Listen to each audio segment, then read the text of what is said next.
Hello, friends, and welcome to episode 859 of the Juicebox Podcast.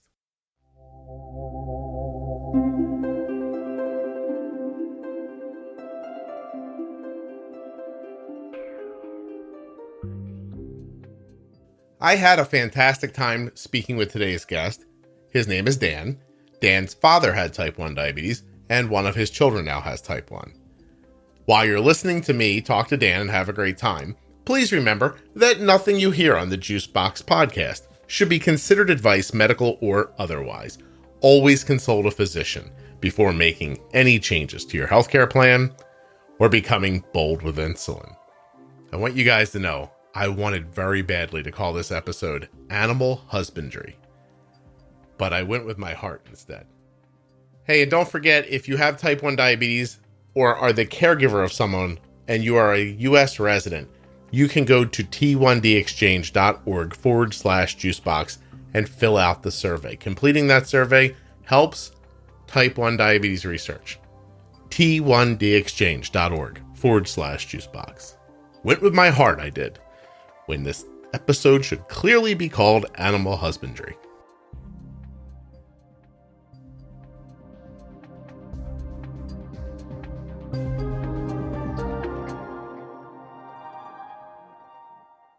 This episode of the Juicebox Podcast is sponsored by the Dexcom G7 continuous glucose monitor. That's right, baby. G7's ready for you at dexcom.com/juicebox.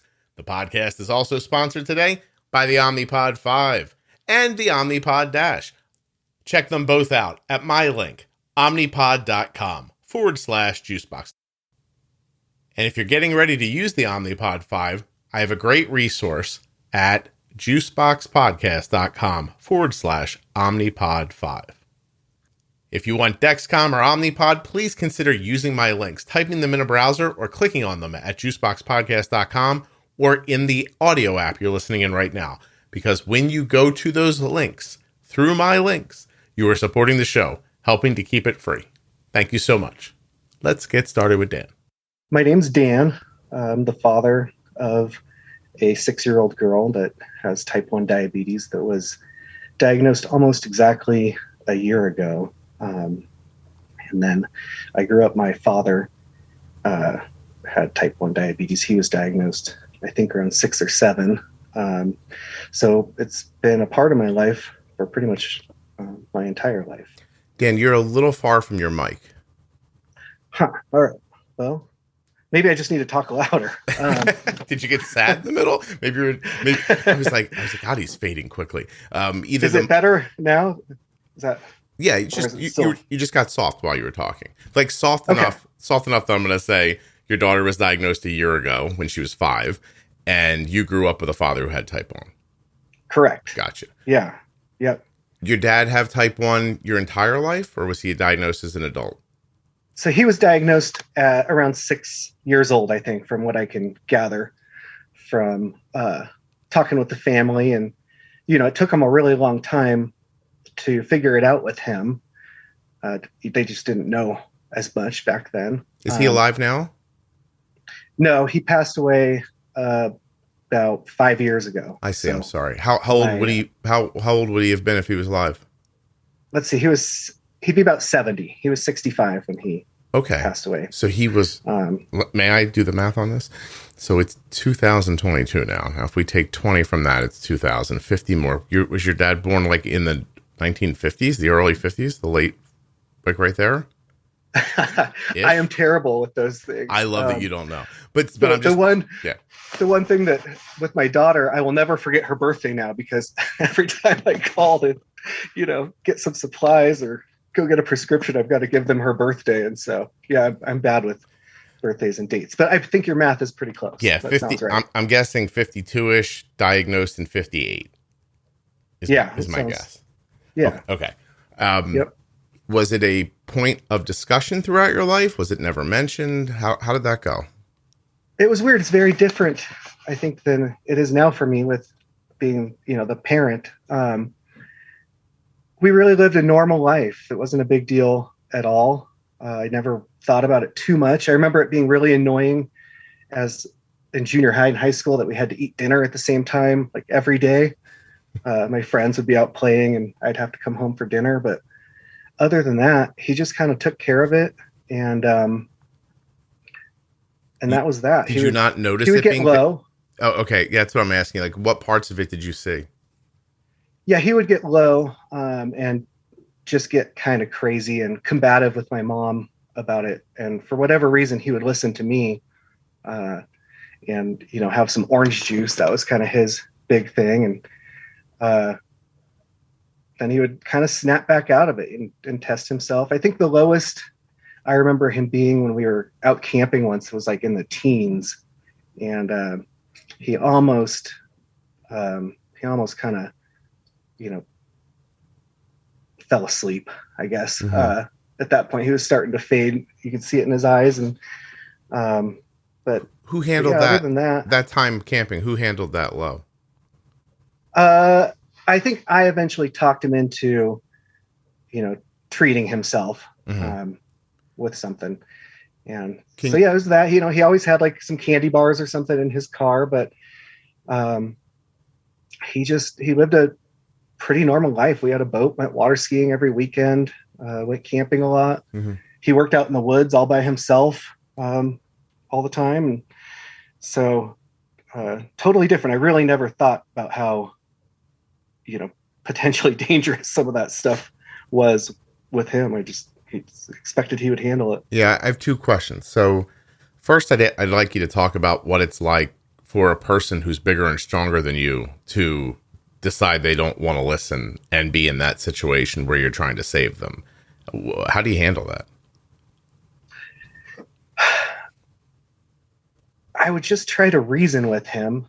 And I think that was the difference with my mom. He would just, there's probably more there for him to sort of hold on to and not want to listen to her advice. And for whatever reason, it was pretty easy for me. Dan, I figured that out when you said he was out in the woods by himself. Yeah. Well, and that was the funny thing too. It seems like when he was by himself, he was much more aware of that stuff. And then when we were all together, he would be more likely to get low. Focus on other things, maybe. Mm-hmm. Yeah. Dan, I'm not sure if you're moving things on the desk or moving around or not, but if you are, stop. I will stop. Okay, thank you. Okay. So you never had to overpower him. Your voice for some reason shone through to him and he would listen to you eventually. Yes. So then that's right. That brings me to my second question. Looking back now as an adult, how old are you now? 42. Oh, looking back on that time, do you think it had any impact on you having to be that person? Yeah, I think so. I think it's helped a little bit now that with my daughter Eleanor, with kind of knowing how we had the first time with her just a couple days ago where she was starting to get a little bit confused, and it helped, I think, being able that I've seen that before and know, and now with the CGM, it's so much easier. I know exactly where she's at. So. Right. Well, it's interesting. I was wondering if you had any like resentment or anxiety or anything like that from it, but no, I don't think so. Yeah, I like the way you talked about it much better. The way it kind of prepared you for this. Yeah. Okay. So, any brothers and sisters for you? So yeah, I have one half brother, and does he live in the woods? Yeah. I'm just kidding. Kind of. My poor parents, when I was born, he had a brain tumor, and so they had to remove the tumor from his brain, and ended up also removing most of his pituitary gland, and damaged his optic nerves. So he's mostly blind, and he had to take growth hormone for my whole life, while he was growing up. He's 8 years older than me, but I never really thought about it until just now. I wonder if my dad's thing wasn't such a big deal. Well, because so half brother from your father? From my mother. From your mother. Prior marriage or after they were done with each other, or? Prior marriage. Prior marriage. Okay. Gotcha. Yeah. And Dan, and this goes for all the people who come on the show. If I'm getting ready to make a joke about a family member who's had brain surgery and grew up partially blind, could you please stop me? That's just run me over next time, Dan. Go, oh, never mind. It's all fair game right now. I mean, you know what I mean? I didn't know. And as soon as you started talking, I was like, oh, God. I'm like, because you said half brother. I figured your dad was out in the woods making a baby with Sasquatch, and that's where, you know what I mean? Like I'd built a whole story in my head. Yeah, no. Okay. Well, okay. So and what about other autoimmune issues? Nothing. Okay. Except for, well, my dad's sister, my aunt, she was diagnosed with type 1 diabetes at about 18. Dan, let me stop you. Go back and take back the nothing thing, and I'll ask the question again. Is there other autoimmune in the family? So yes, my aunt also is a type 1 diabetic, and she has rheumatoid arthritis, pretty bad. That's 2 for 2. Really impacts her. Yes, yeah, she's still alive, but it's rough on her. A lot of pain. How about celiac, thyroid stuff, anything like that? No. Okay. I am fascinated. Not fascinated. It's interesting how frequently I ask the question and people go, no. And then they list 6 autoimmune diseases. Yeah. It really is. Well, yeah, I didn't really even make the connection until I started talking about it. No, that's why I brought it up. It's hey, did anybody in your family? No. Well, not at all. We have this. My aunt has celiac. Yep. My father's hypothyroidism. My mom's got Hashimoto's, and before you're done, you're like, those are all autoimmune diseases. And they go, oh, well, it's crazy. I didn't know. It's interesting. That's why I ask the question every time, because I'm trying. Listen, Dan, I don't know if this is obvious or not. I'm trying to get people to ask these questions in their family privately so they can have better idea of what's going on with their health history. But I don't know if I'm being tricky enough to get it done or not. Well, now you put it out there. So. Well, now I'm just saying it. Like, go ask your family members, for God's sakes, and find out what's going on. You know what I mean? Like, maybe Uncle Bill doesn't just fart a lot. Maybe he's got something going on, Yeah. So, okay. So, your aunt has type 1. Your father had type 1. Did they have any other brothers or sisters? There were 2 others in my dad's family that didn't have any autoimmune issues that I know of. Okay. And you haven't had any? No. How about your wife's side of the family? Hers is hard. You know how diabetes thing is. They all say that her grandfather or someone had type 1 diabetes, but a lot of them have type 2 diabetes. And so she doesn't really know if that's a real thing or not. Again, fascinating that people don't know stuff like that about their own history. Yeah, because they're very different. Although, yeah. I mean, I'm not even talking about like your aunt or your uncle, like somebody you see at Christmas and New Year's or something like that. I'm talking about people that are in your life. You're like, grandmom, did she have diabetes? I don't know. You don't know. Yeah, I know. She's around for the first 10 years of your life. She wouldn't leave you alone. Remember? Yeah. But it goes to show, and your story about your father goes to show how people find a way to exist with these things. Yeah. And that's kind of terrific. So did you think, your dad was 6 when he's diagnosed. How old were you, your aunt, roughly? Do you have any idea? How old was she when she was diagnosed? Yeah.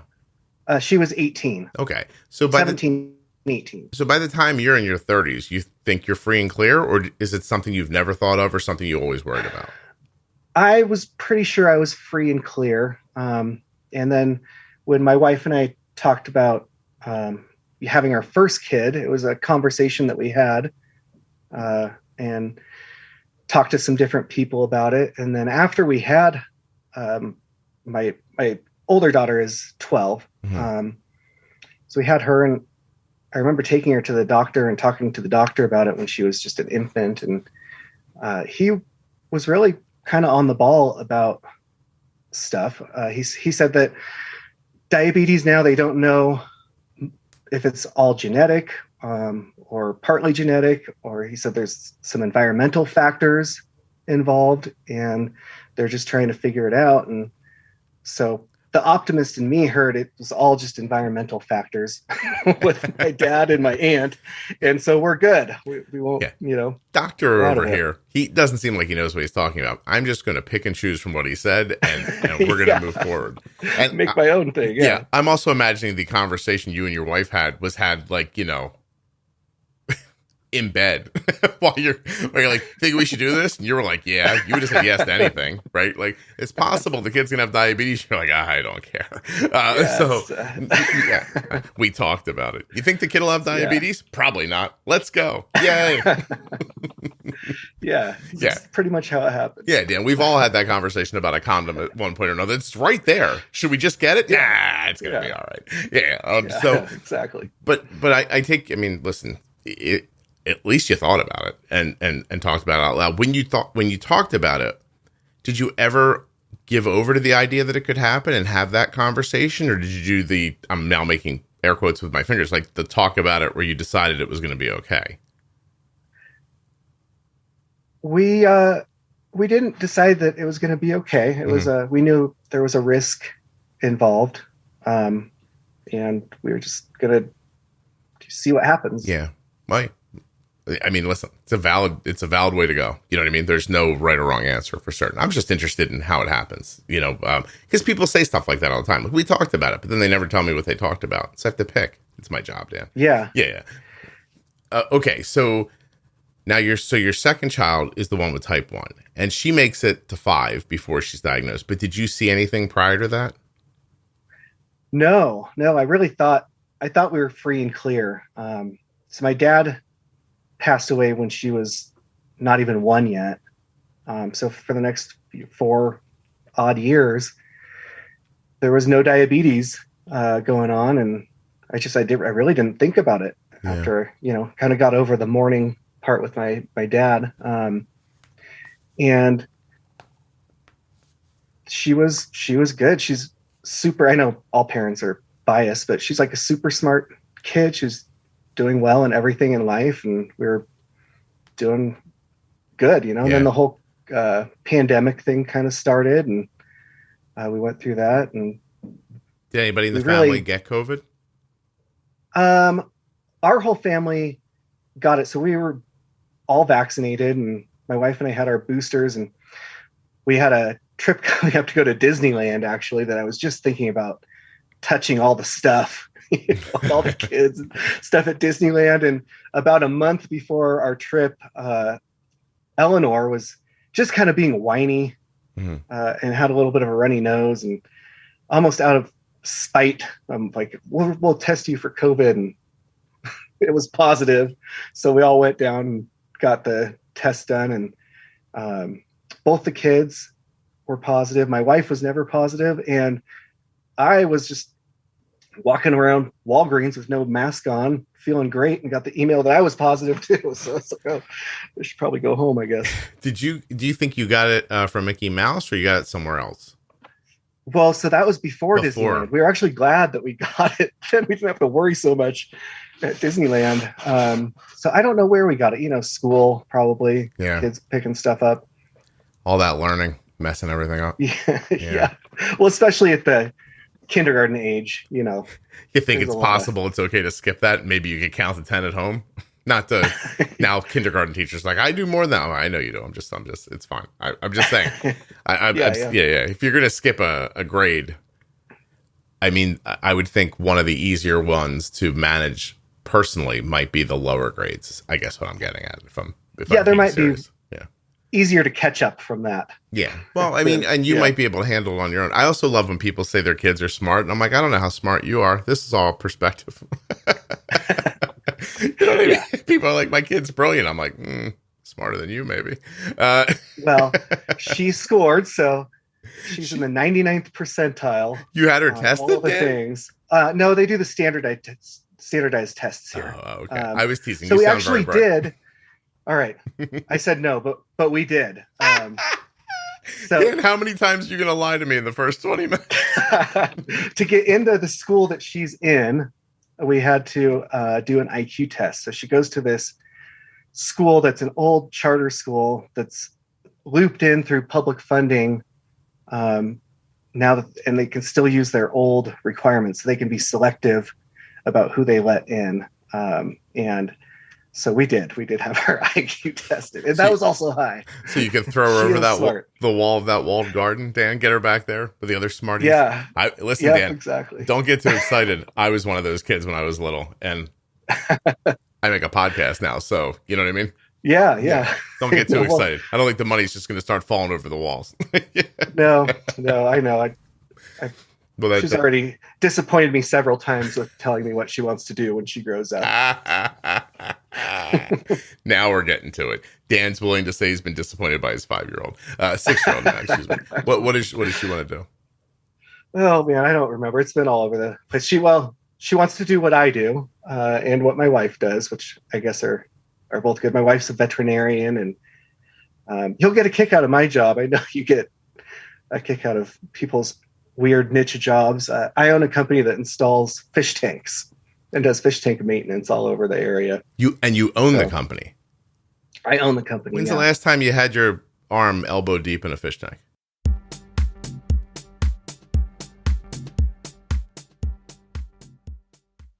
For a person using insulin, the benefits of a Dexcom CGM cannot be overstated. The Dexcom allows you to see the speed, direction, and number of your blood sugar. For example, my daughter, who is 700 miles away in college, her blood sugar is currently 163 after a meal and steady. I'm going to tell you all about that in a second, but please remember that you can get a Dexcom right now at dexcom.com/juicebox. I have that information because I am one of the people who follows her Dexcom CGM. The Dexcom CGM allows for up to 10 followers of your choosing.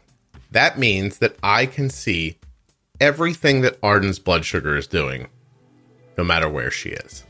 You might be thinking, oh, you have to look at your phone constantly. But you don't, because you can set up alarms to let you know when thresholds are met. I, on my phone, have Arden's low alarm set at 70 and her high alarm set at 120. On Arden's phone, her low alarm is 80 and her high alarm is 130. So we get alarms that make us go, I wonder what this is about. Do we always do something about it? We don't. Right now, for instance, I can see what Arden's been doing. I spoke to her recently. I know what she had for lunch. She made a great bolus. This is going to come back down. But if it doesn't, we'll see that on the CGM. If it starts to head back up, we'll see that on the Dexcom. And then she can make adjustments to her insulin using this great information. Find out more right now and get started today at dexcom.com/juicebox. That special link is for you, the Juicebox Podcast listeners. And guess what? You may be eligible for a free 10-day trial of the Dexcom G6. You'll find out at my link. Head over there now. Maybe there are some questions you have about Dexcom that I didn't answer in this ad, but all of the information you need is right at the link.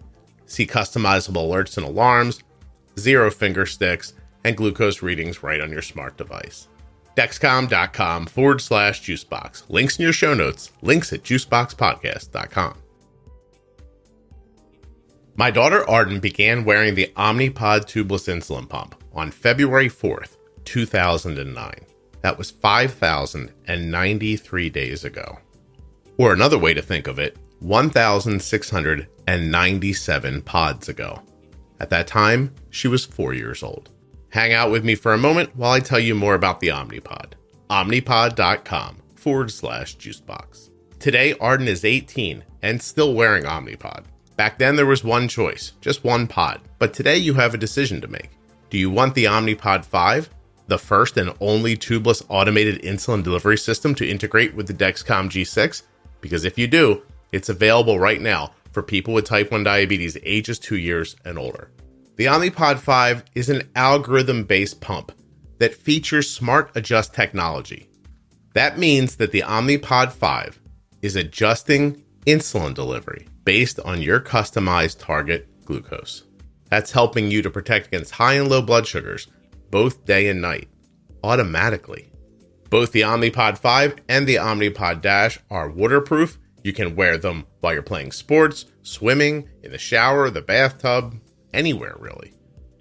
That kind of freedom coupled with tubeless, a tubeless pump. You understand it's not connected to anything. The controller is not connected to the pod. The pod is not connected to anything. You're wearing it on the body tubelessly. No tubing to get caught on doorknobs or anywhere else that tubing with those other insulin pumps can get caught. Omnipod.com/juicebox. That's where you go to find out more. You may be eligible for a free 30-day trial of the Omnipod DASH. You should check that out too when you get to my link, omnipod.com/juicebox. So if you're looking for an insulin pump that is tubeless, waterproof, and automated, you're looking for the Omnipod 5. If you want to do it on your own and you're not looking for the automation, Omnipod DASH. For full safety, risk information, and free trial terms and conditions, please also visit omnipod.com/juicebox.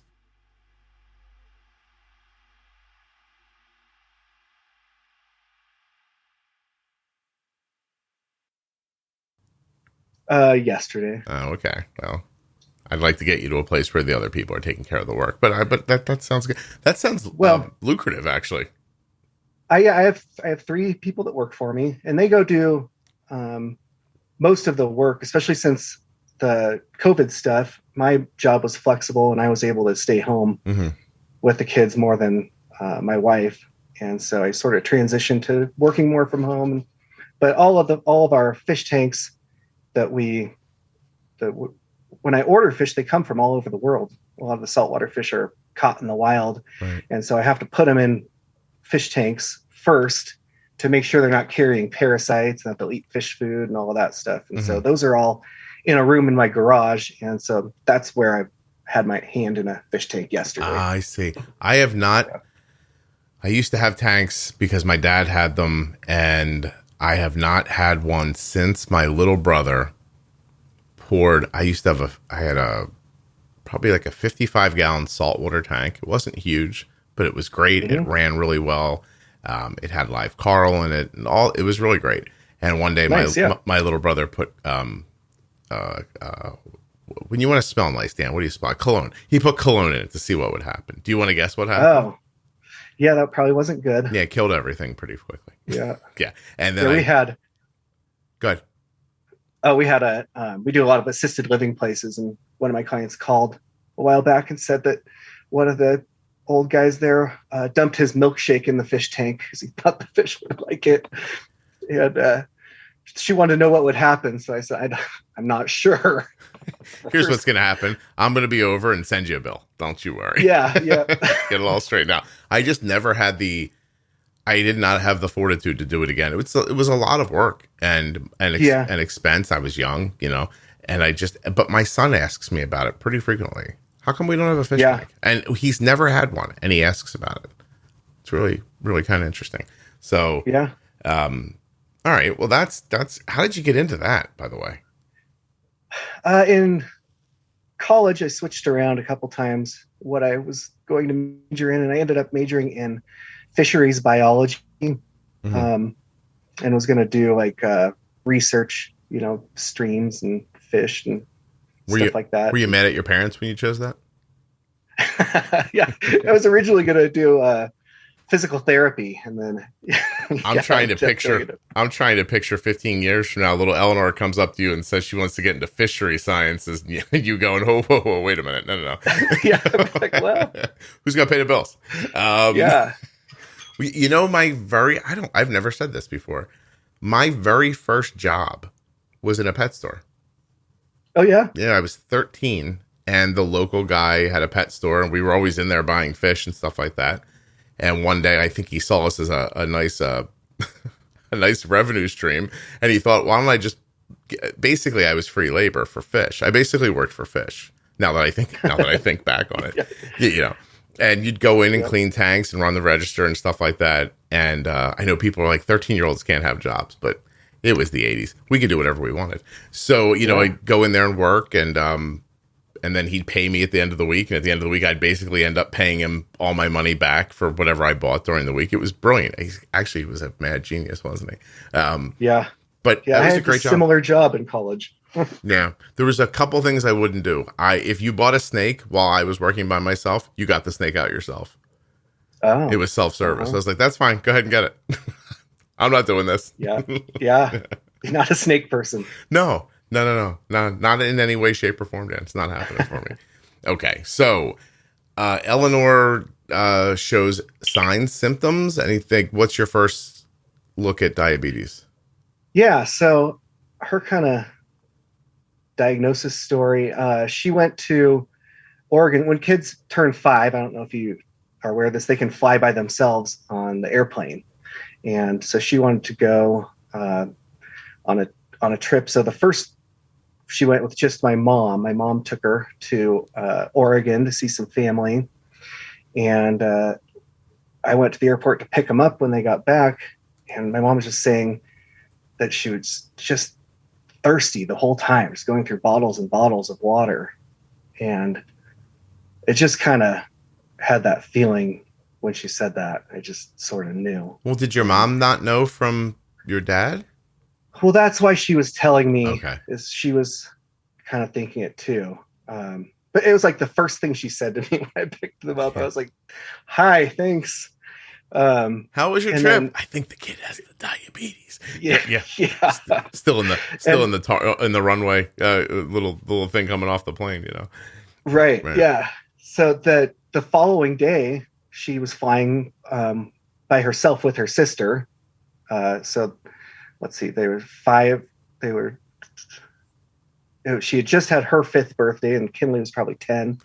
Dan, you're coming off like a real hippie here with this flying alone thing. Go ahead, keep talking. I'm interested. Yeah, so we sent them the next day on the plane. You know, in hindsight, I would not have done that. But they flew to see some family in Las Vegas, and we asked my mother-in-law, you know, about halfway through that trip, if it was still going on, and she said, yeah, she's definitely been drinking a lot of water and peeing a lot, but we were still in denial. We were thinking it's hot in Las Vegas, and she's 5. Yeah. So it's just a habit. But my mother-in-law has type 2 diabetes and had a glucometer. So we said, well, can you just test her, you know, finger poke her while we're on the phone? She couldn't figure it out. She doesn't ever use her glucometer, I guess. So she's poking. We can hear her screaming in the background. And your mom or the kid? The kid is screaming. Okay. And yeah, my mother-in-law, I think she was putting the blood on the like stick, you know, the test strip. What's it called? Test strip. Yeah. And then putting the test strip in the glucometer. Wasn't working. No, it has to go in first. I've never said that out loud before. I just thought people knew. But yeah. So we just said, all right, you know, we'll just figure it out when we get back. And then her uncle kept telling us just how much she was eating and weird foods. She ate like a whole jar of pickled okra and like 5 hamburgers. And so it was getting to be where, you know, she was feral at this point. Yeah. Yep. And so it was a busy little time that we had planned. She came back, and 2 days after that, we had rented this RV. We were going to go RV camping. And so we called the pediatrician and told him what was going on, that we'd like to get her in there. And the receptionist, she's like, so she's just eating a lot and drinking a lot of water? I said, yeah. And she's like, okay, well, I think you're fine. You know, I'll have our triage nurse call you. And so I said, you know, we're going to kind of a remote area. I'd really like to get her in. I'm going to pay you for this, right. You know, but we had to fight to get her in there. To get her there. You had to fight through the reception people. Yep. No medical people whatsoever at that point. Right. Yeah. Dan, I joked about this a minute ago, but I need to ask, are you a hippie? No, no, I'm not a hippie. Upper Midwest, if anything, or upper, right, like Northwest. That's where I grew up. But my dad was in the timber industry there, so I couldn't be a hippie. because he was you were cutting all the trees, destroying the forests. Okay, but I'll tell you, I have to tell you, like, no judgment, the putting kids on a plane thing is a leap for me. I don't think I could make. So I just assumed you were a little high when you did it. That's all. But it's cool. No. It's the first couple of times I was nervous, but yeah. That's right. I mean, it's cool. Like, thinking about it now, I'm like, take them to the airport. You watch them go down the little loader thing. They go into the plane. There's people there. You got to think they're relatively safe. And then, they get off, walk off, and there's a family member. It's actually makes a ton of sense. I just don't think I could do it. And I don't know why, as I'm thinking about it. It's interesting. Yeah, you have to let go a little bit. You think I'm uptight, maybe? Yeah. No, I'm saying a person in general has to be able to, so it's like, it's like when you have a baby and you leave them go on your first date or whatever. I thought you were going to say at the mall by themselves.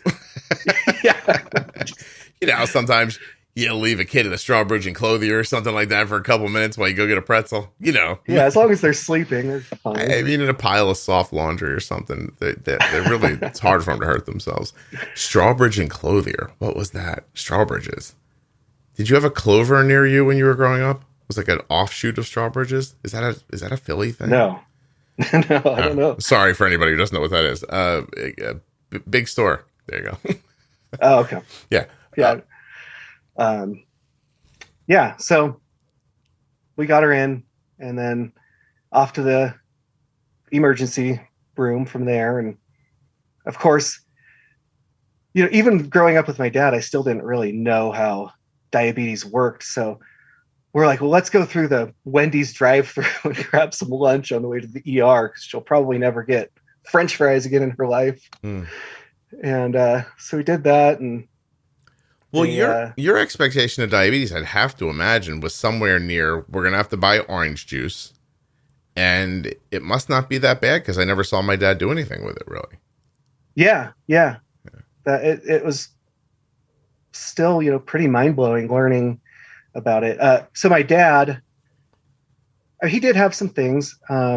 He, in his 40s, had a lower leg amputation, which definitely changed the way he did life. And then he had a heart attack when he was older. And I didn't expect that he died in his early 60s because he fell out of a window. I figured if you're diagnosed with diabetes in the 50s and, you're basically, because what you described, Dan, I mean, listen, people come on all the time. They tell their stories, which I think is really, it's amazing. But you described basically a time and a place where people didn't really understand diabetes too well. And in all honesty, if your dad wasn't falling over, he was winning. And that was it. Yeah.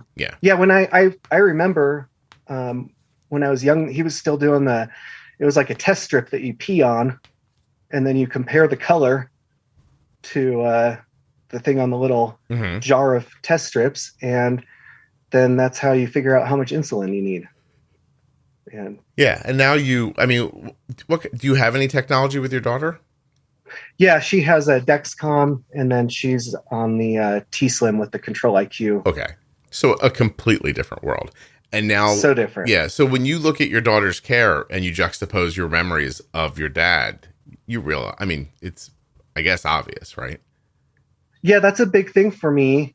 After, seeing that, it definitely took, years off of his life and some other stuff that, if you can control it as much as possible, hopefully prevent a lot of those side effects. All right, I'm going to test you real quick, Dan. Would you live feed a lionfish?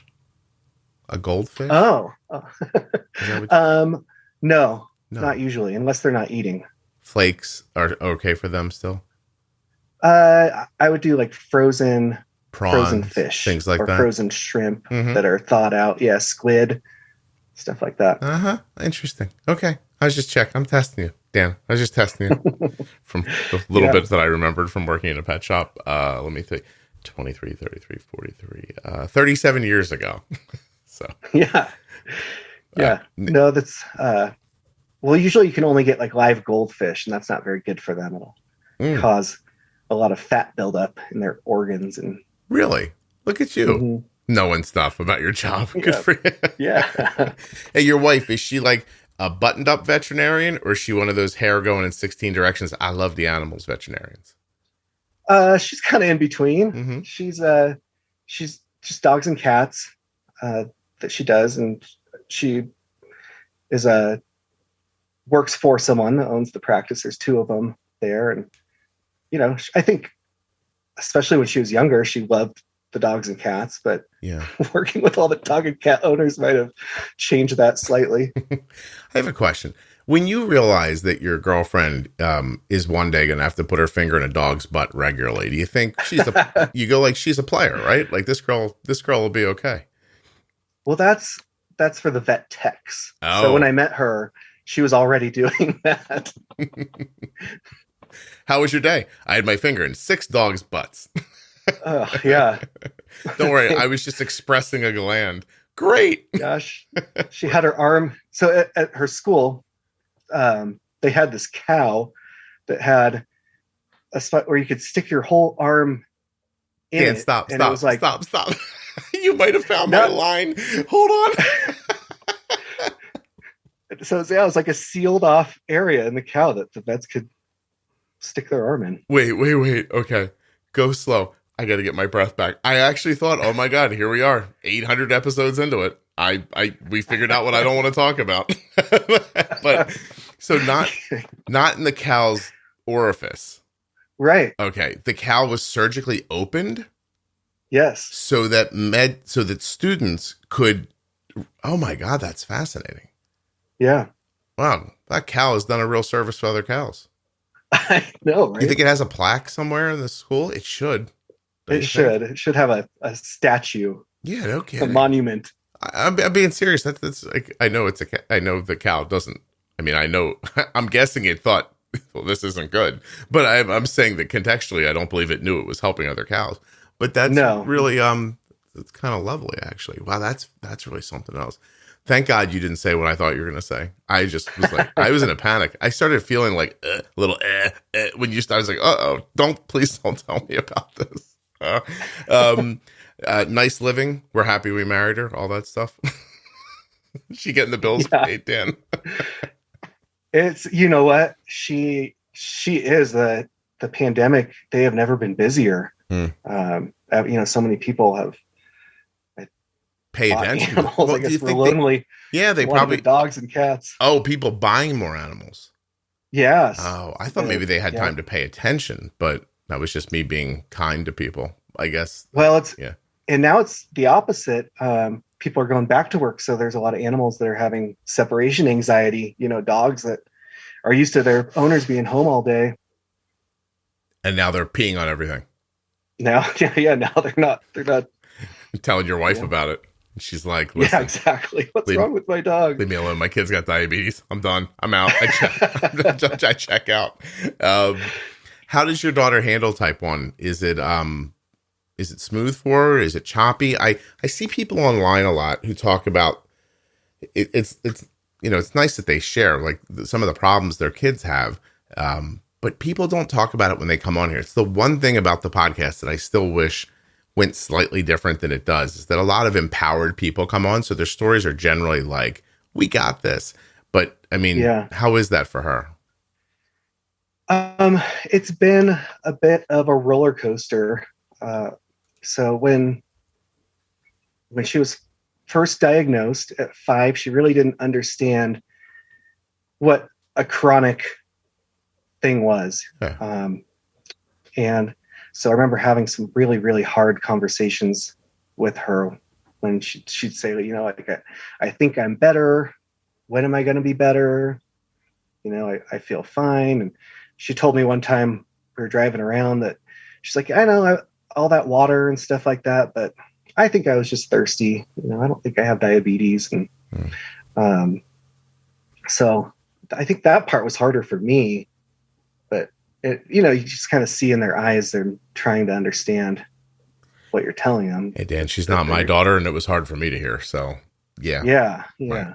And then it just became part of life. So about, I think maybe a couple weeks to a month into it, we got the CGM, and that changed things a little bit because, the way that we would treat her. Mm-hmm. And then every time things changed for her, it gets hard again for a little while. She didn't really want to stab this thing into her arm, and then, get used to getting her clothes off and on with that on has been rough. She's really good at it now. But, ripped a couple off, and that hurts. And all the adhesive and stuff like that, she's had to get used to, just like we have. And so, and then the shots, we were doing, injections, multiple injections. Mm-hmm. For the first 6 months. We tried to get a pump, but got denied by our insurance and had to go through the whole appeal process. So we found those eye ports, and that worked really well right with the CGM, because we were able to give her a little bit of insulin for a snack if she wanted it, or, if we just messed up the bolus and had to, make a correction or something like that, we could do it without actually having to stab a needle into her. Yeah. Hey, free plug, iPort from Medtronic Diabetes. It's this. Oh, right? Yeah. Sorry. No.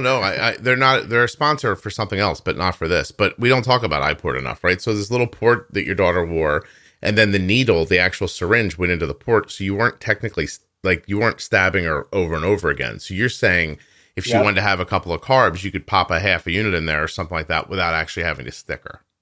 Yeah, it was life-changing when we tried it, and nobody told us about it.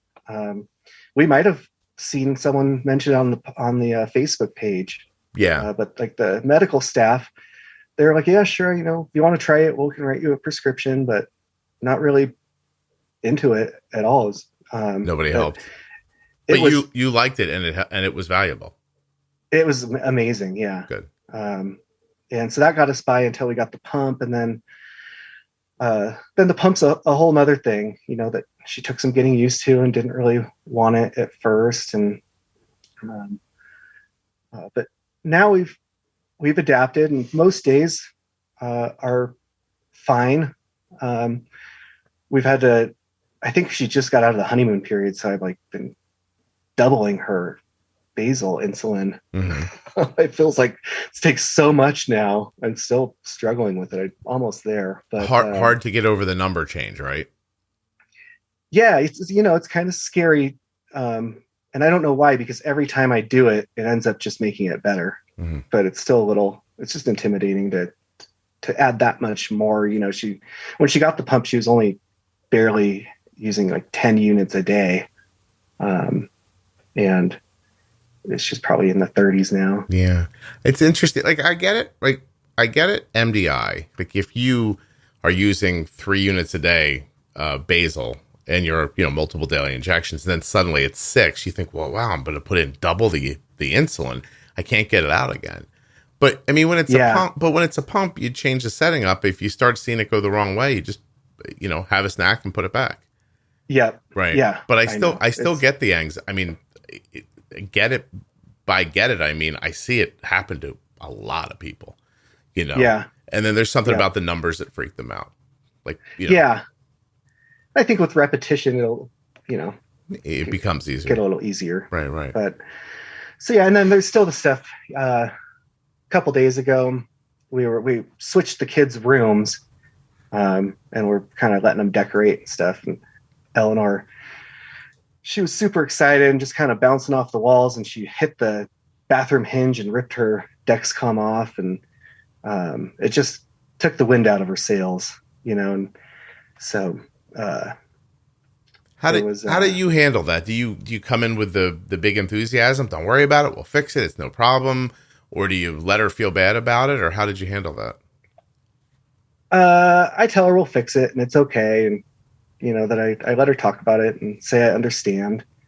But she'll hit me with sometimes I hate my life sort of thing. It's hard to This kid's IQ is too high, Dan.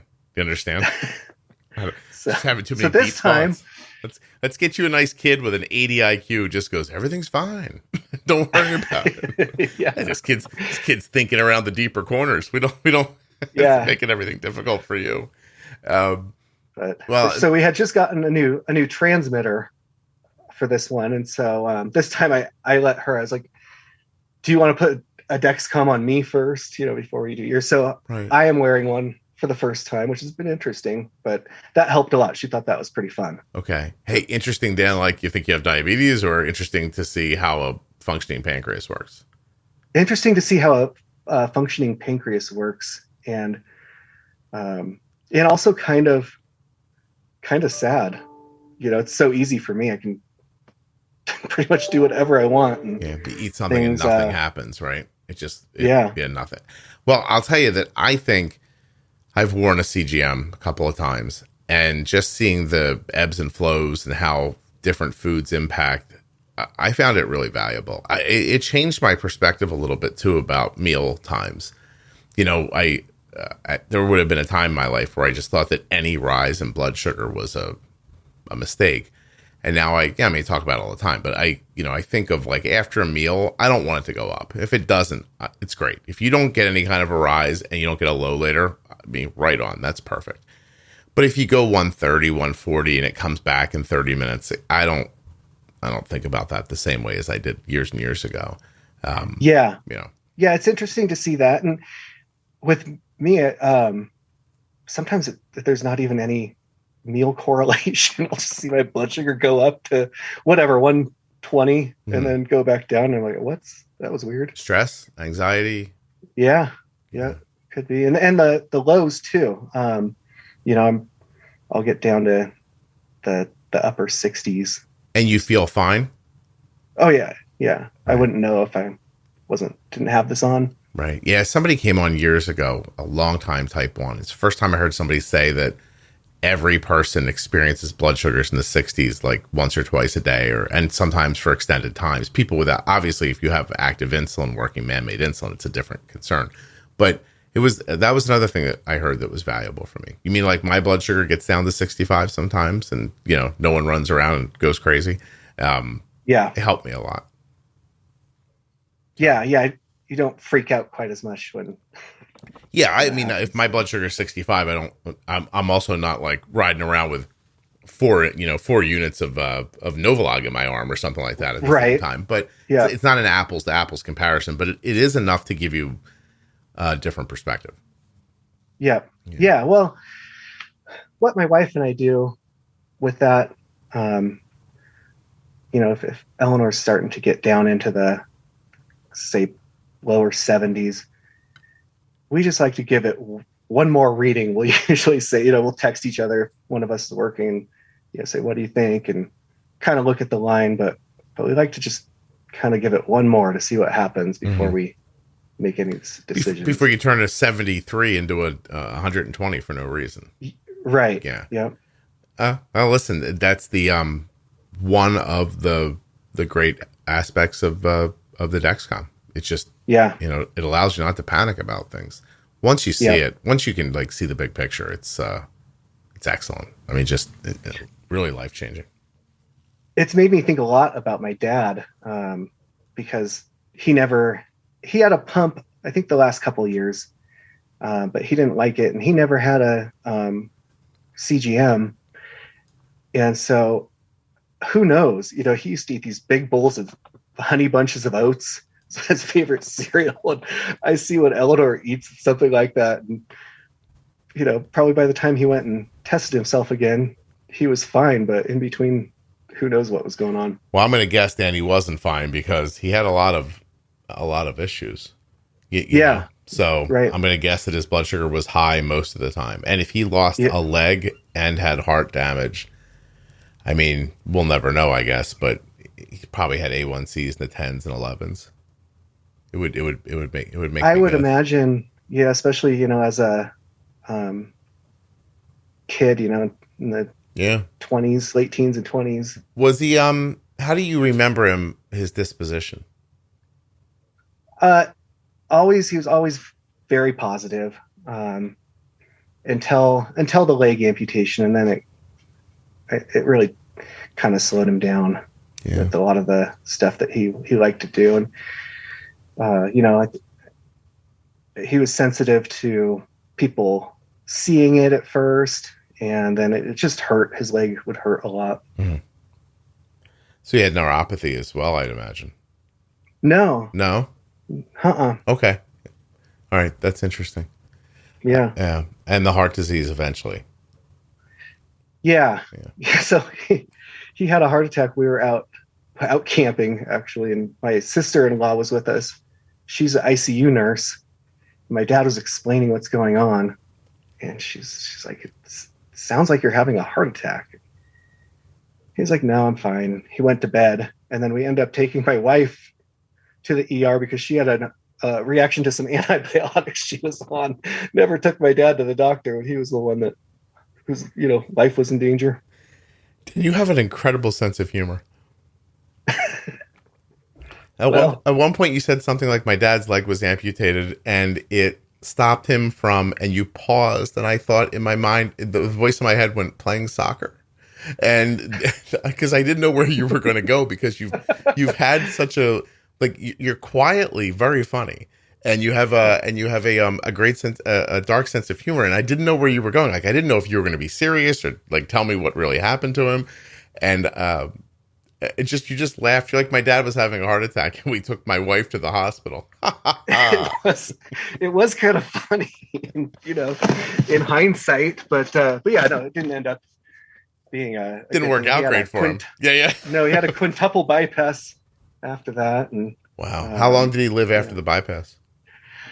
I'm going to say about 6 or 7 years. I was hoping it was a while so that your story seemed like it was okay for it to be funny. I was very worried you were going to be like 4 months. Scott, it was 4 months after the, but no. Yeah, because then I really would, it would be hard to laugh about you not taking him to the hospital. But older people are like that too. It's like, it'll be all right. You know what I mean? Yeah. He thought he was just fine. And the doctor said he had multiple heart attacks, probably with the tests that they did. And, wow. And then, yeah, he had a lot of circulatory problems. And, that was probably from having a lot of high blood sugar.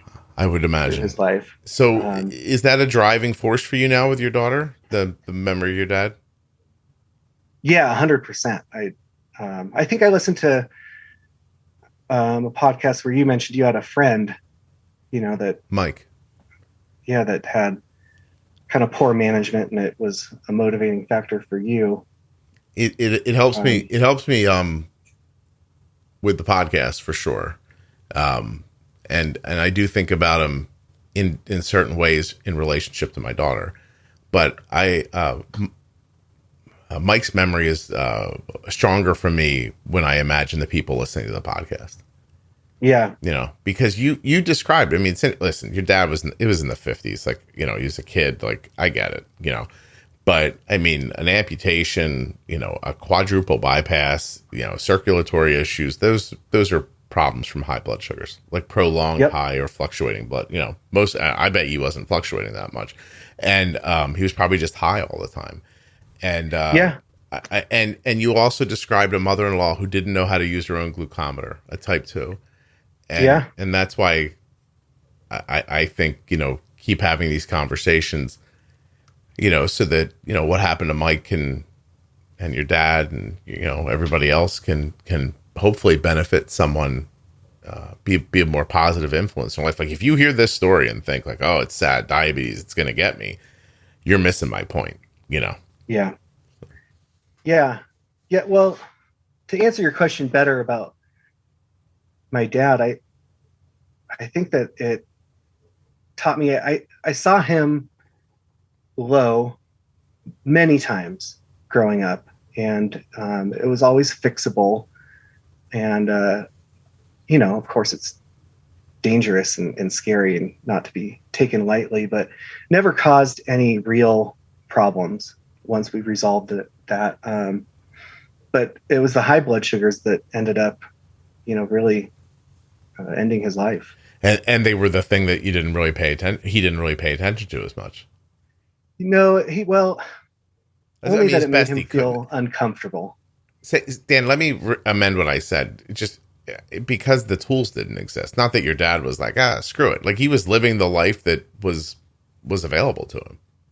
Yeah, he was. And he just wasn't his thing. He didn't really know about carbs much, or I don't think he really knew how things worked. He just did what the doctors told him. Did the doctors tell him to eat honey bunches of oats? Because I'm pretty certain none of us should be eating honey bunches of oats. I don't think they told him that was the best food. Oh my gosh. Wow. Are we covering everything the way you were hoping, or is there something I'm not getting to? No, I think we covered it all. We're doing okay?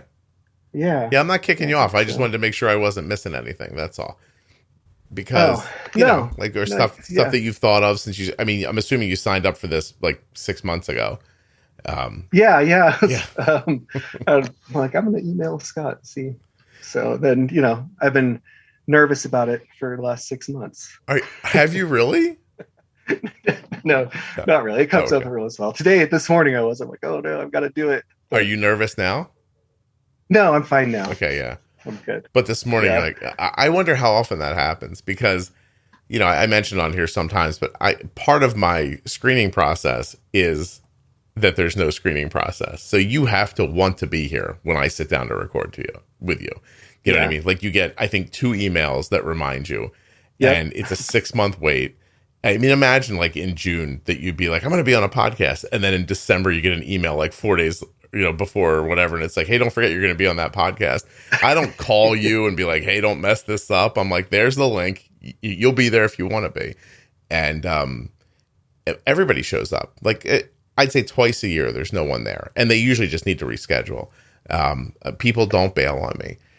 But because of that, I get well thought out and people who have a real desire to tell a story, Yeah, that's really good that I would assume that more people bail on you. But no. When that starts happening, Dan, I'll get panicky. Don't you worry. Yeah. I think that it's kind of part of the community that like when Eleanor was diagnosed, there was, all the vaccine stuff going on where everybody, hated each other based on your opinion of that and all the political stuff going on. And the one good thing that I kind of got out of it was the people in this community are so supportive of each other. Nobody cares about that stuff once you start talking about type 1 diabetes. And it's really kind of refreshing. I agree. It's a wonderful community. It really is. And a large part of why people are here. Like I'm sure if I was running a podcast about, animal husbandry, people would bail more frequently. They'd be like, I ain't waiting 6 months to record that animal husbandry podcast. I'm going to start one. I'm going to see. Dan, you know what's funny? I'm about 86% sure I know what animal husbandry is. It just sounded like funny words in my head when I thought of something. It's just taking care of animals, right? Is it? It's not about inseminating them, is it? I hope it's not. That was when I started panicking and worrying about. I was like, am I saying something creepy? Husbandry is just like, at the zoo, the zookeeper practices. Hold on a second. Animal husbandry. Animal husbandry is a branch of agriculture concerned with animals that are raised for meat, fiber, milk, or other products. It includes day-to-day care, selective breeding, and raising of livestock. There we go. Anyway, if I had one of those podcasts, I'd expect people to be like, I'm not waiting 6 months to get on this damn thing. Probably not. I don't know. We throw the feed in a bucket. I mean, what a bad podcast that would probably be. Yeah. That might not be very interesting. At the end of this whole thing, Dan, I'll torture you guys. Like whenever I decide I'm going to be done, I'm going to torture you by doing an entire year of interviews that have nothing to do with diabetes and are about the craziest, most bizarre things that I don't understand. I will spend the last year of my life trying to understand I'll find somebody to talk about animal husbandry. They'll come on and walk me through the whole thing.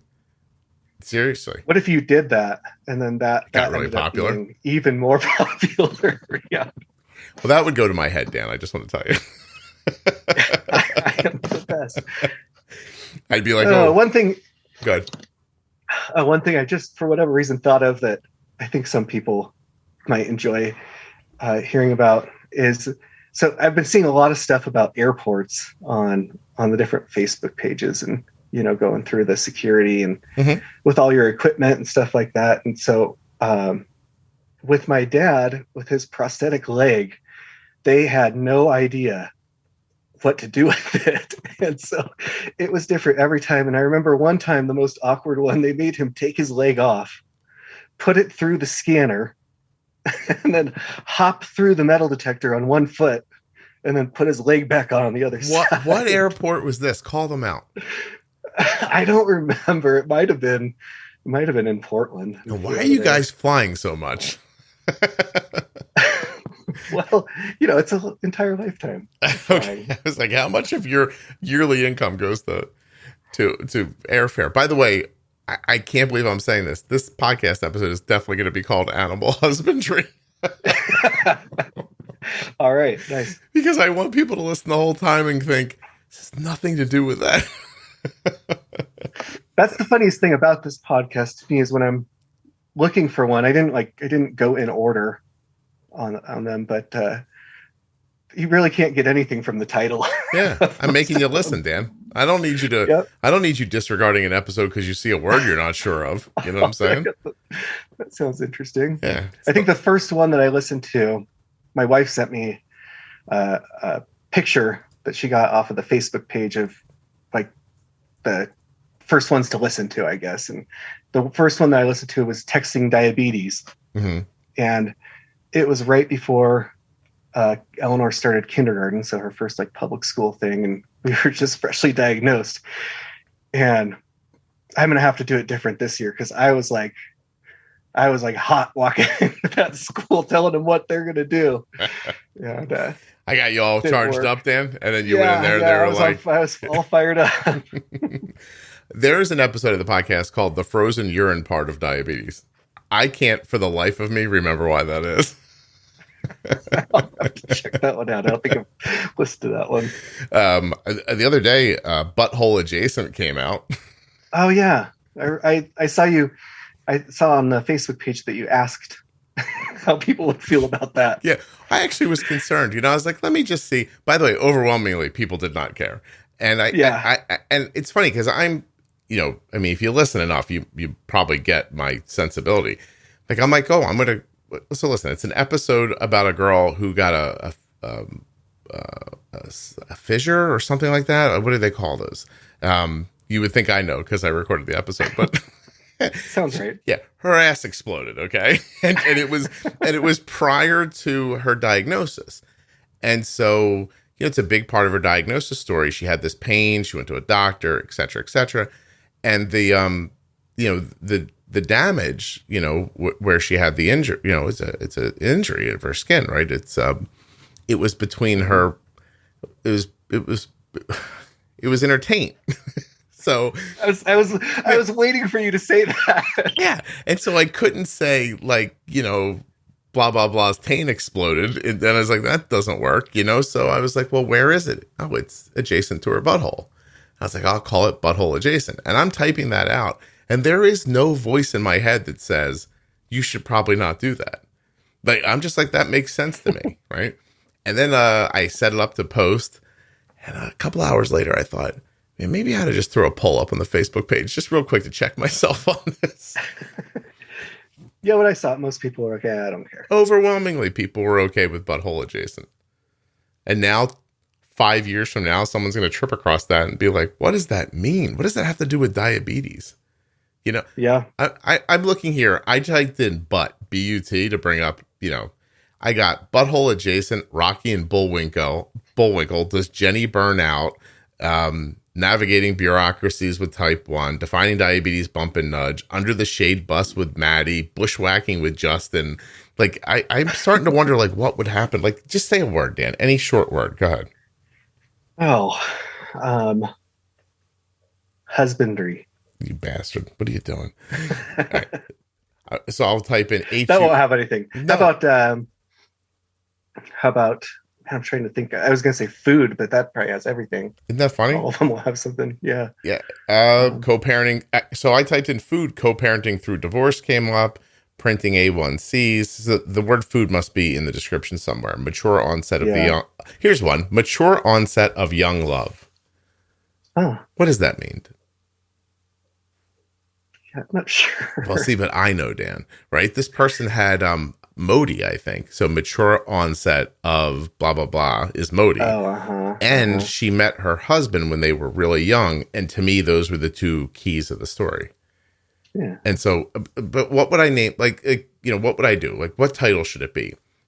Jill has MODY and she got married young. If you read that, you'd be like, what the? I ain't listening. Yeah. Yeah. Yep. So, yep. Trust me, I know what I'm doing. I know. Am I being tested here, Dan? Damn it. Amazingly successful. So keep doing it. Yeah. Against all odds. And I seriously mean, if you knew me when I was younger, you'd be like, really? It worked out? Anything for him? That's interesting. I pulled it together. Well, I don't know how you are very good at just letting that Facebook page go most of the time. I've only seen a couple things where you get mad because someone's trying to sell something, which I get because you're not doing this. You could probably make a lot more money than you are doing this. And so someone's stealing your stuff to try to sell things. It would kind of piss me off too. I don't like people taking advantage of other people. So if I come in there and I say, look, here's a link for Gvoke HypoPen. If you click on it, it helps the podcast. That's above board. No problem. If somebody comes up and says, I found this, thing that I use, it's really helpful and I want to share it with people. That's great. But you can see the sneaky, affiliate links where they try to act like, oh my God, this thing really helped me. You should check it out. Or, t-shirt scammers. That's really the biggest problem is I don't want people to get scammed. And it happens constantly. Look at this shirt. And then people are like, can you make me one? And then before you know it, everybody's sending money to people. I'm like, stop. No.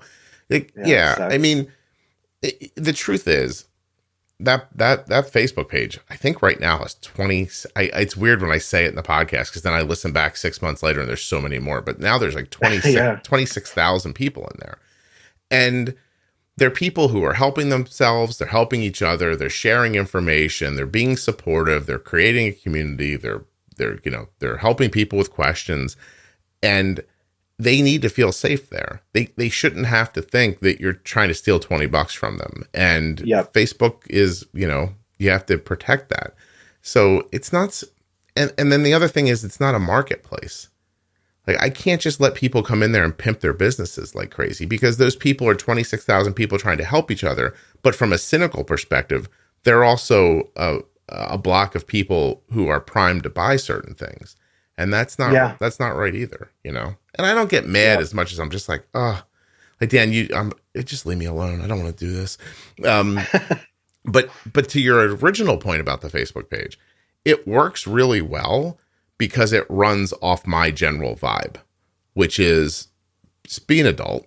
Just stop. You know what I mean? Like don't be looking to be upset and don't pick on people and don't be crappy to people. Just be a human being and talk about your diabetes. And people follow my lead gratefully because that Facebook page is as valuable to people with diabetes as this podcast is, I believe.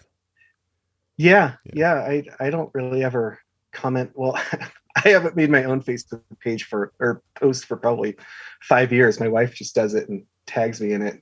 So I don't ever comment on there, but I read people's stuff all the time. And I'm glad that other people comment because it really helps you learn all kinds of different tricks. And, that's such an individualized thing. Type 1 diabetes is not the same for anybody. And so just getting all these ideas from so many different people, it's pretty amazing. It is. It's one of the most amazing things I've ever seen, actually. People helping people. Like, I sound goofy saying it, but you're from the Northwest. You don't care if I sound hippie. Right. Yeah. So, we'll help each other, man. Let's go in the woods.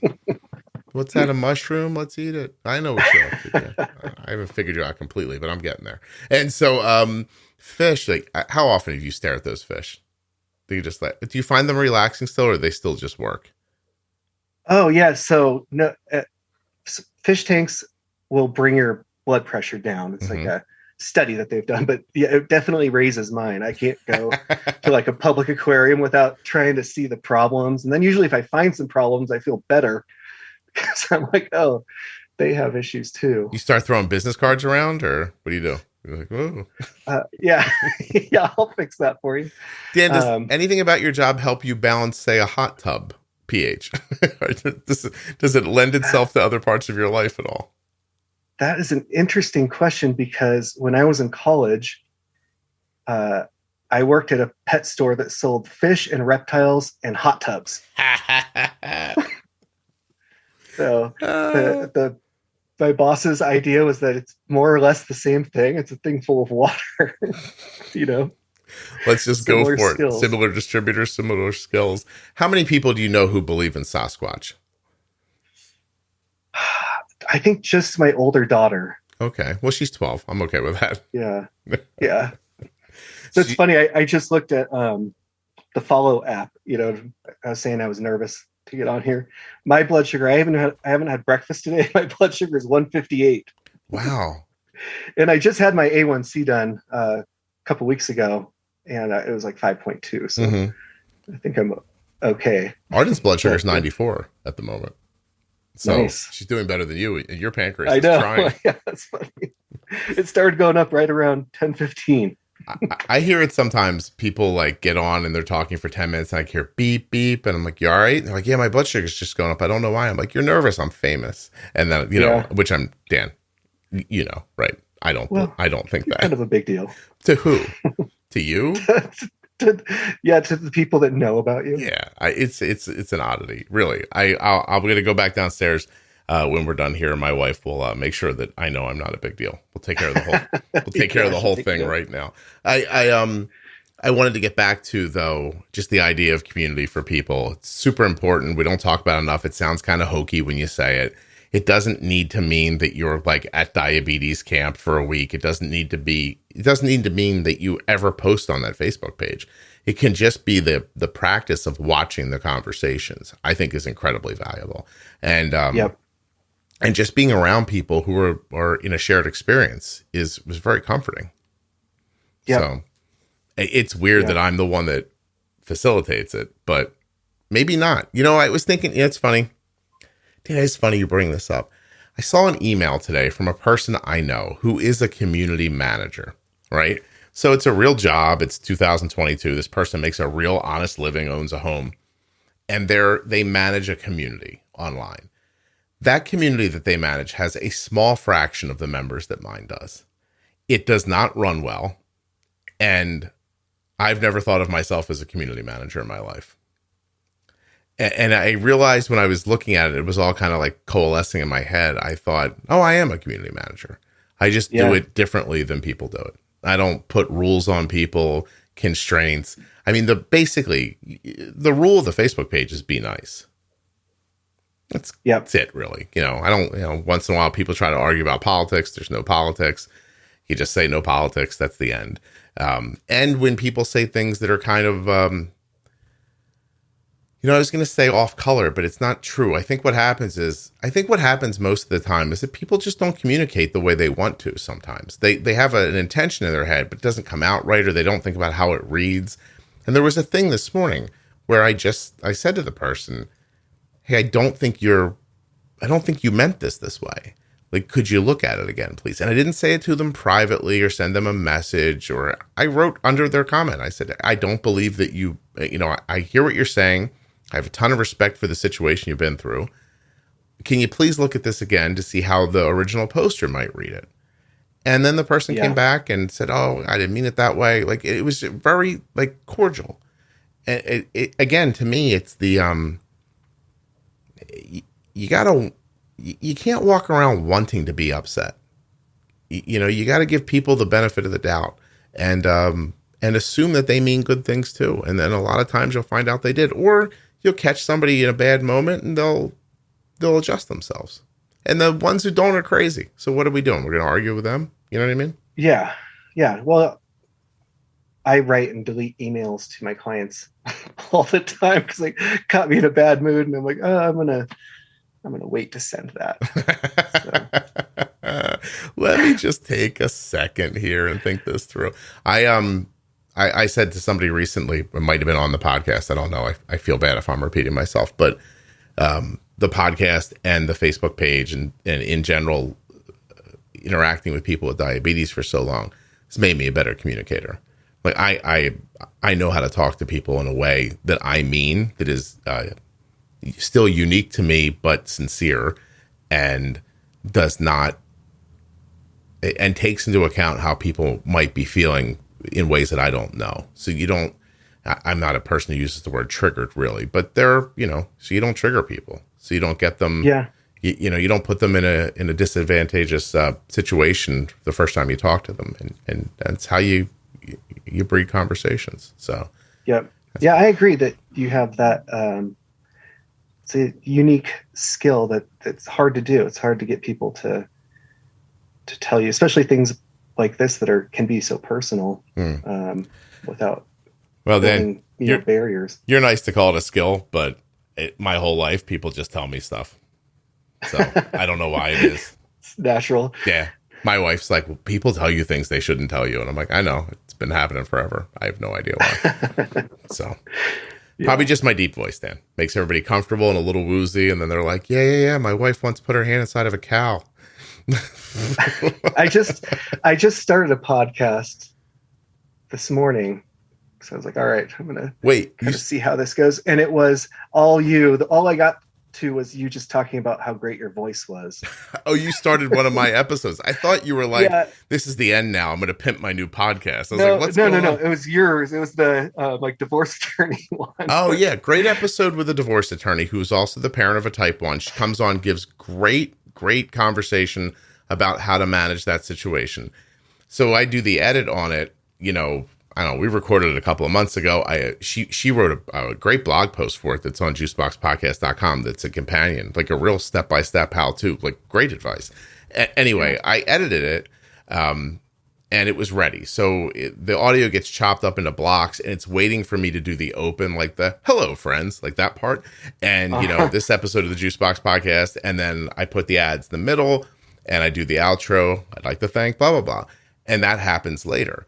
And a lot of times it happens later at night. So I sat down to do that one, and I hadn't recorded in 12 hours. Like I hadn't had these headphones on, since noon. And I put them on. It's midnight. I'm probably a little dry and a little tired. And I go, hello, friends. And my voice was so deep, it frightened me. And then I got, because I'm hearing it in my ears. Like you and I are the same, audio level in my ears. So it keeps me from talking over you because I hear you on my level. Right. And so when I sit down to do the edit, and my voice was booming, and then I got intoxicated by it. I was like, oh my God, like it wasn't stopping. I was like, my voice is so deep right now. And anyway, it's Dan, if I had the opportunity or the idea or the knowledge of how to pretend to be a different person, I guess I would, but this is really just sort of me. So I was like, oh my God, my voice is so deep. I think it's likable for most people. Why are you listening to it, Dan? You thinking of getting divorced? Yeah, that's what I actually thought about that afterwards. It was, I wanted to find one that had the normal like intro that wasn't like a famous person or something like that, just to sort of get my bearings. And then after I clicked on it, I was like, if this like somehow shows up in my history and my wife sees it, she's gonna be like, well, why are you listening to that one? So don't think I didn't worry about that when I made it, because I thought, are people going to listen to this?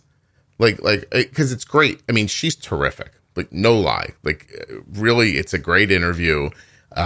She talks about her professional ideas around the topic. We talk a little bit about her, her daughter who has type 1 and their regular life. It's a nice mix, like you would expect. But when I put it up, I thought, I wonder if people will just not want this in their history, because it says co-parenting through divorce. And if you're married and that's in your history, somebody might not think that's great. And I was like, I wonder what'll happen. So I'm going to look right now to see if stats wise it's different from the episode that went up right before it. Let's see. First day stats. I'm not going to say the numbers out loud because you people don't get to know that stuff. But let me look at the next one. And then this one. Yeah, it's down a little bit. It's down a little bit over the one that came out just before it. which was my expectation. And to your point earlier about, that's still a great conversation. If you're not thinking of getting divorced, still listen to it. Talks about communication and mediation and how people talk to each other and problems that arise in relationships and all this stuff. But you write divorce on it, then everybody's like, I'm not getting divorced, and then they won't listen to it. So, well, now I can listen to it, and then if my wife, is suspicious about it, I'll be like, just wait, 4 or 5 months. Meanwhile, Dan, your wife's listened to it 3 times already. She's like, yeah, it's like a how-to book. She's making a manual. She's like, this guy was serious about these fish tanks. I didn't realize. I gotta go. Oh my gosh! All right, well, Dan, you've been terrific. I really appreciate you doing this. Yeah, thank you. I've enjoyed talking to you, and it goes without saying, if you're just saying that and it's terrible, I will not have any hard feelings if you never use this one. You listen to the show, right, Dan? I do. I don't throw away interviews ever. I didn't think so. Yeah. No. I mean, there's been a handful of them that have gone wrong for reasons that have nothing to do with the person giving it. And I've put up episodes that I wasn't personally attached to, and I still hear back from people about how much they love them. It's not just about me or one person or one aesthetic. Like, you're right for somebody, Yeah. That's kind of why I wanted to do it. Good. So. No, I really appreciate you taking the time. I sincerely do. All right. Yeah. I appreciate you. And so, how does it work? You just decide, like, how long does it? How does what work? We're done now. I'm going to keep recording. And you ask me your question. How do I know?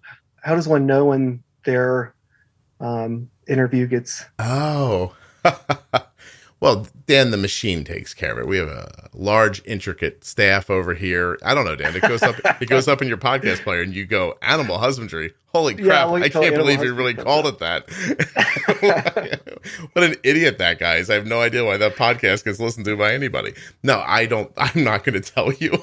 It's just gonna. Yeah. Okay. It's just kind of watch, and then 6 months. Right. Is 6 months is about the measuring stick. Oh, okay. So it's pretty close. 6 months to be on. See how I've trained you? 6 months to be on, 6 months to go on to year. To record it. So it's a year from when you emailed me, and you're like, "Oh, that's not bad." Well, I think that is it, because I already waited 6 months for this part, so. Like, I'm teaching people patience. I'm doing a public service. I really am. Yeah. All right, Dan. Hold on 1 second, okay?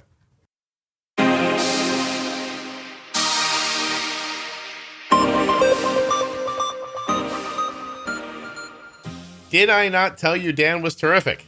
I was right. Thank you, Dan.